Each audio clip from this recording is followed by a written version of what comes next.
Welcome to another episode of The Dissection.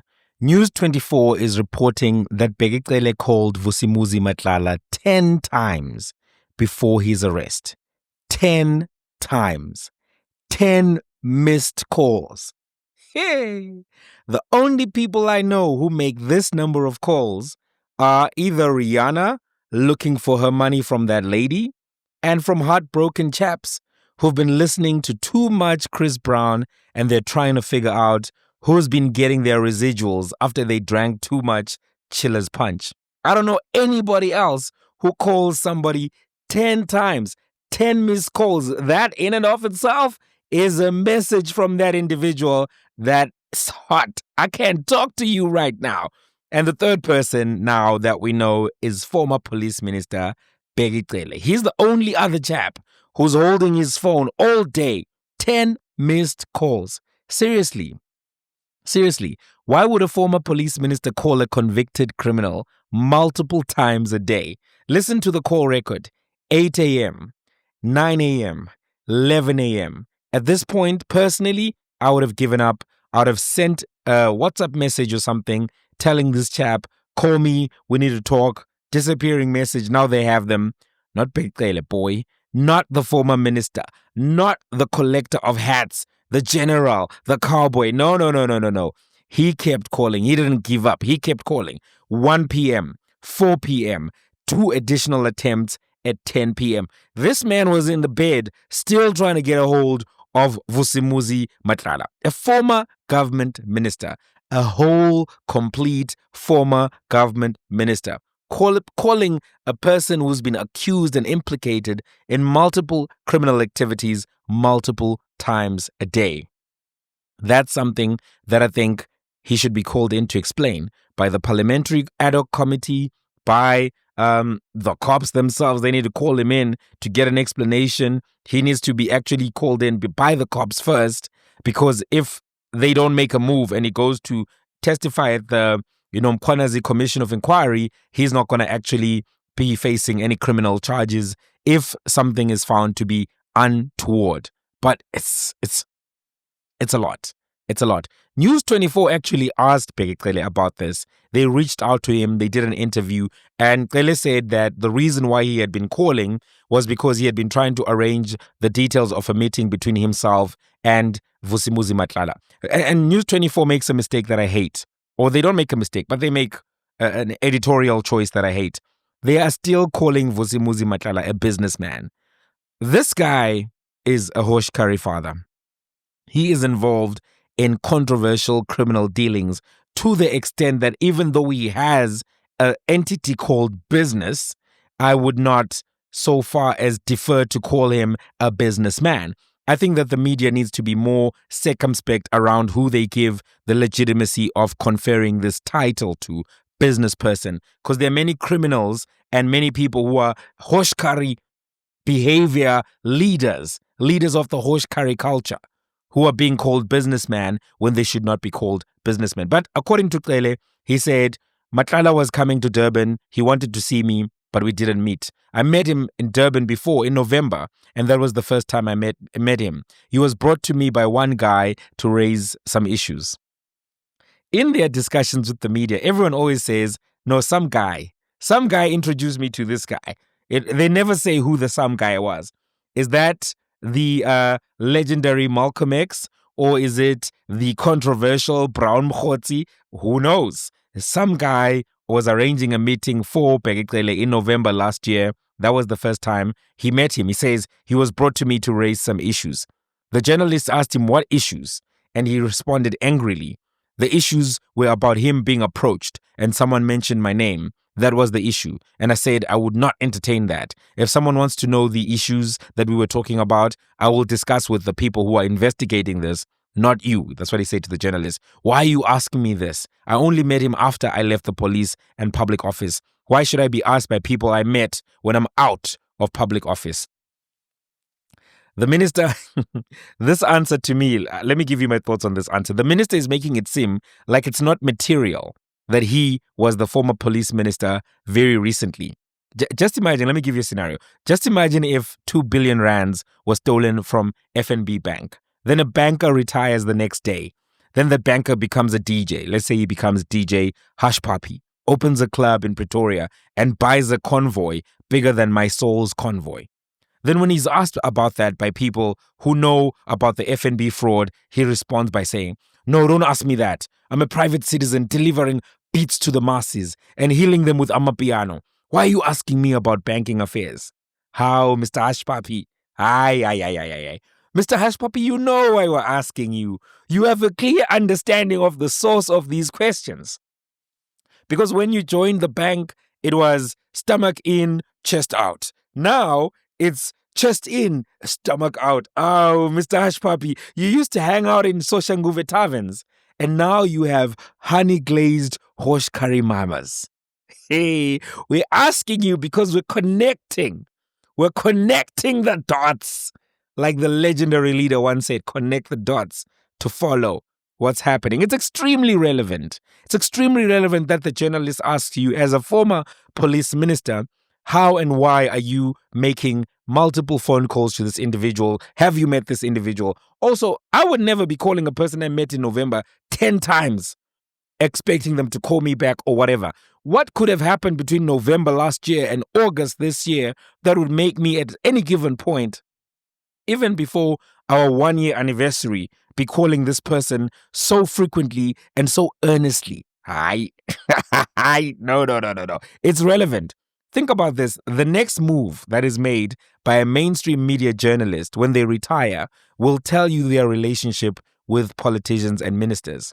You know, journalists, sometimes radio hosts, they'll retire, then chigi. They are now working at a company that is trying to own an airline or something to that effect. Chigi, they retire, they're working for the Minister of Tourism. Chigi, they retire, they're working for another minister. Hey, man, I'm not hating. I'm just saying the next move of a mainstream media journalist when they retire will tell you their relationship with the ministers. And sometimes journalists on mainstream, they're holding back because they've done their due diligence and they've actually come to understand what's going down in a particular ministry, portfolio, sector. But they want to make sure that they can become, government spokesperson, etc. So now they can't go in. They can't ask the hard questions. Sakina, for example, never wanted to work for a minister. So she will bury you in an interview. But those who want to work as spokespeople, sometimes, they're gentle. They have a soft touch. That's all I'm saying. So it's relevant. And the next move of a minister when he leaves government will often tell you his relationship with Hosh culture and Hoshirism. You'll get to understand what's going on. And more, we are beginning to find out and getting affirmation that General Mkhwanazi was not lying on Fiasco Sunday, on Conundrum Sunday, on Catch the Hosh Sunday. There was a super Sunday of truth and criminal exposition. That's what was going down on that day. And we're beginning to see that the evidence that he had is compelling and it's coming out there. And I think some of these stories are coming out now just to give the politicians, the evidence leaders, the direction to go and ask the questions that need to be asked from the people who need to be answering. The reports are saying that Vusumuzi Matlala described Bheki Cele as his business partner in messages where he was paying for the accommodation that Bheki Cele is reported to have stayed at some Hosh and posh place in Pretoria. The hotel is Capital Menlyn Main, and Vusumuzi Matlala was booking the penthouse. On 27 January, shortly around 3 p.m., Vusumuzi Matlala sent a message to the hotel's corporate sales manager. Listen to the phrasing from this message. "Good day. Can you kindly do me a favor? There's a friend of mine who's also a business partner. He's the former Minister of Police, Bheki Cele." I'm going to repeat that because there's so much in that. "Good day. Can you kindly do me a favor? There is a friend of mine who's also a business partner, the former Minister of Police, Bheki Cele. When he's in Pretoria, can you please ask management to inform staff at the front desk to grant him access to my penthouse? Hey, put him in the penthouse. Let him know how the Hosh lifestyle is going. Put him in the penthouse." And Bheki Cele stayed in the penthouse. News 24 has seen over 100 text messages between the former minister and the notorious cat. It's a lot, guys. He's saying, I don't know this dude. I just met him once. Some guy introduced me. Even Kenny Kunene was talking about some guy. Some guy introduced me to this guy. I was at some guy's wedding, some guy's event, and I saw he was talking there about Katiso Molefe. It's always some guy. But Matlala is saying, this is my friend. Take care of my friend. My business partner. Business partner Litsotsi. What is the business partnership about? All of those things will have to be explained. I think that is something in and of itself that is noteworthy. And you need to know, Vusumuzi Matlala has an extensive record of brushes with the law. He's been beating cases left, right, and center. And that's how we enter. If you're not with us, you're not a Hosh member. Hey, fiasco, Baba. So he's been beating cases left, right, and center. And I would venture that instead of calling this man Cat Matlala, we should call him Docket Houdini. Docket Houdini. As the song goes, Houdini was a great magician. Hey, he could crack a lock from any position. Now Matlala is a great hostician. He can make a docket disappear from any position. Hey, call this guy Docket Houdini. I'm telling you, call this guy Docket Houdini. I'm telling you, Cat is not enough. I know he calls himself Cat. You know, there are stories about how he got the name Cat. It's because Bapunyuga Bampete. He slips when they're carrying him. Oily, this guy, huh? Great magician. Let me read you his rap sheet. This man has been in and out of the courts for the last 25 years. He's so prolific. He was driving up the crime stats single-handedly. One man versus public order. The LeBron James of getting charges withdrawn. Listen to this. You see why I'm calling him the LeBron James of getting charges withdrawn. In the year 2000, the charge, possession of suspected stolen property, withdrawn. Year 2000 again, different police station, theft of motor vehicle, Brooklyn Police Station, Silverton Police Station, withdrawn. 2001, burglary at residential properties, guilty.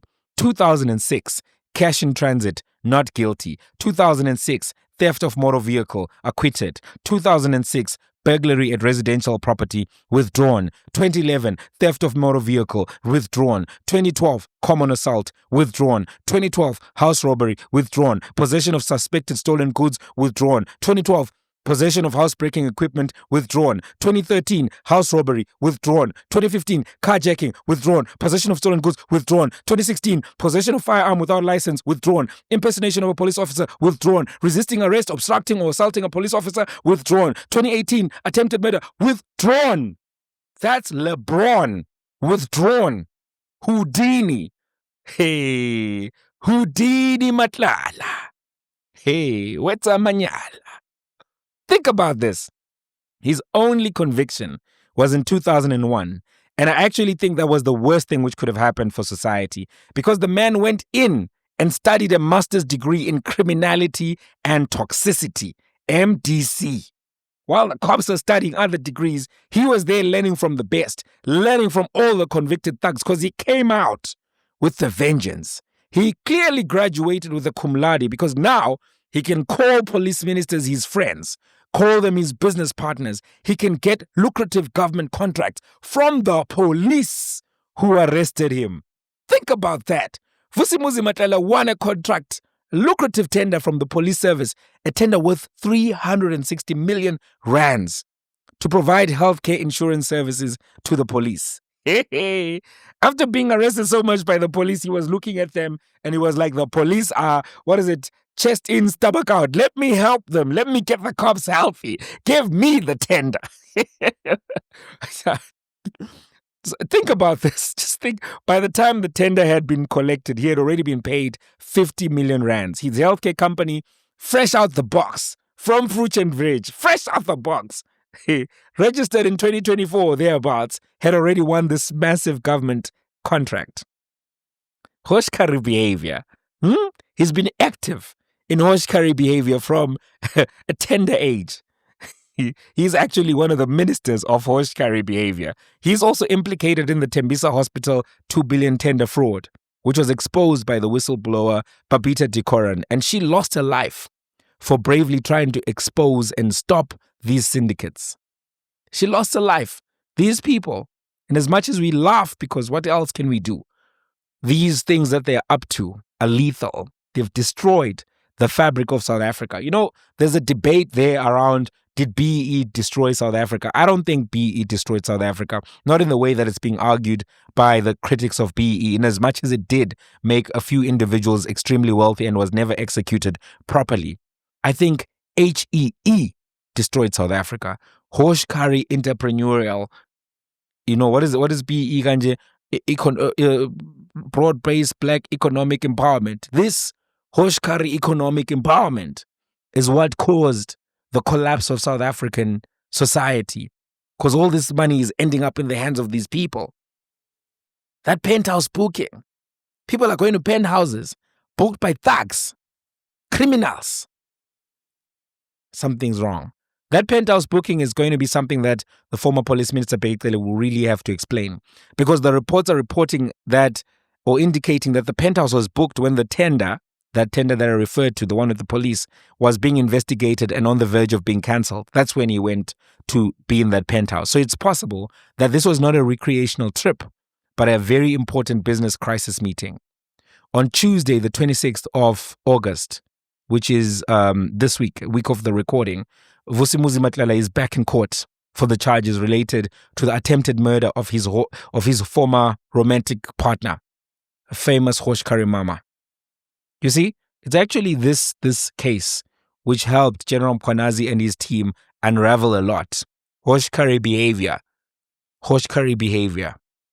Hosh behavior. So much is going on. Bheki Cele will have to explain. Mkhunu will have to explain. I think this goes much further up. I don't know how far up it goes, but yeah, it goes up.